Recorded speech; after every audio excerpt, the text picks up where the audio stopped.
get through that. And on 9/11, when I was in the World Trade Center, and I remember walking out, and the policeman said, "Don't look up, keep moving." So being who I am, of course I look up, and I saw like the whole top part, actually where my offices were, on fire and with smoke coming out. And I remember one thing I did was I really made a strong vow that something like this should never have to happen to any other human being, ever, And so, I just remember, making that strong vow.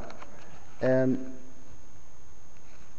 something happened about 3 years ago. I was 47. I've been chanting for about 25 years. And I realized that I had finally come to a point in my Buddhist development that I was able to freely think about compassion for other people. That I had somehow been able to put all the scars and negative feelings I had about myself and about my growing up, and all the pain I experienced, that I was able to actually put that to the side, and I realized I had changed that. I didn't have to worry about that anymore.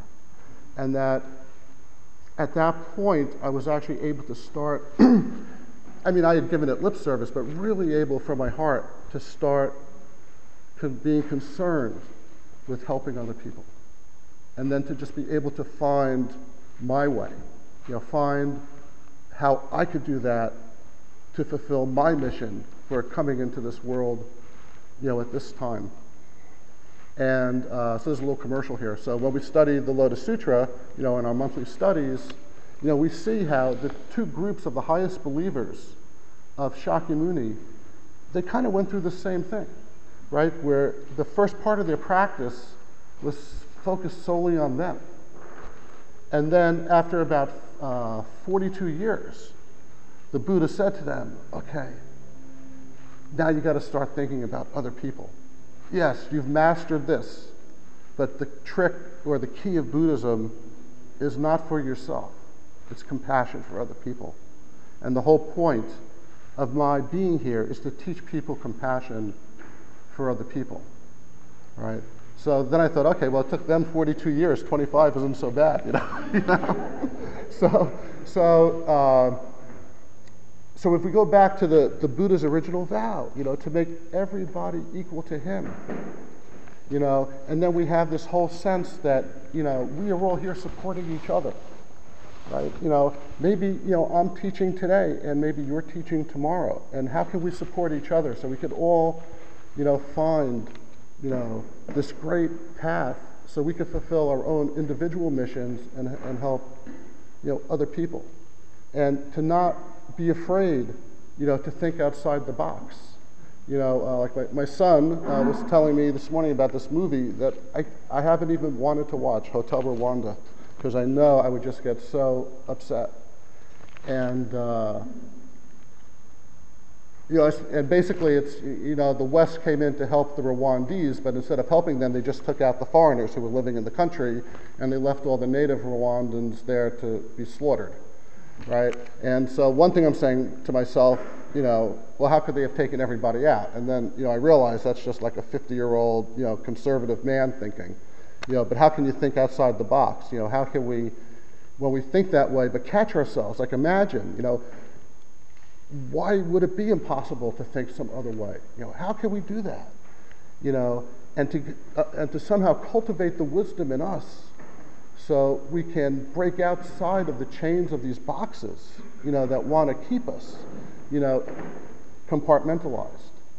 And the way I do that in my practice is by chanting, Nam-myoho Renge Kyo. Nam-myoho Renge Kyo is like,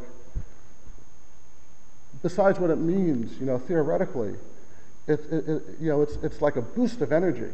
It's like, E equals MC squared. It's like that potential that Einstein discovered that exists in every cell, in every atom, right? And he said when you unleash that energy, or when you create that energy to be released, right, there's this tremendous force that comes out.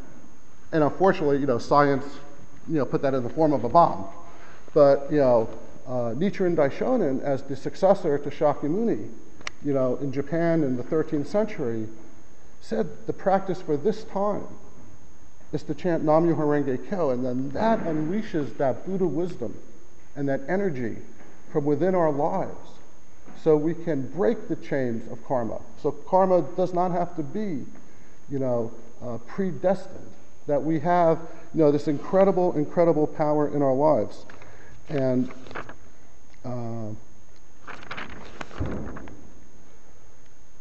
so Nichiren said,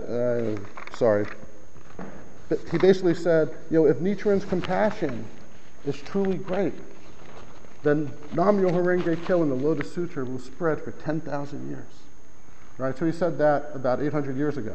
So we still have 9,200 years left. But isn't it amazing that here we are, like on Long Island, so far away from Japan, so far away from India, and we've been given this amazing practice to really, help us change our lives. So today, on Shakyamuni's birthday, which this year falls on May 20th, and my birthday is the 19th, and Linda, where's Linda? She was last week, the 12th, and my wife's is the 27th, right? So we have all these people who were born right around the Buddha's birthday.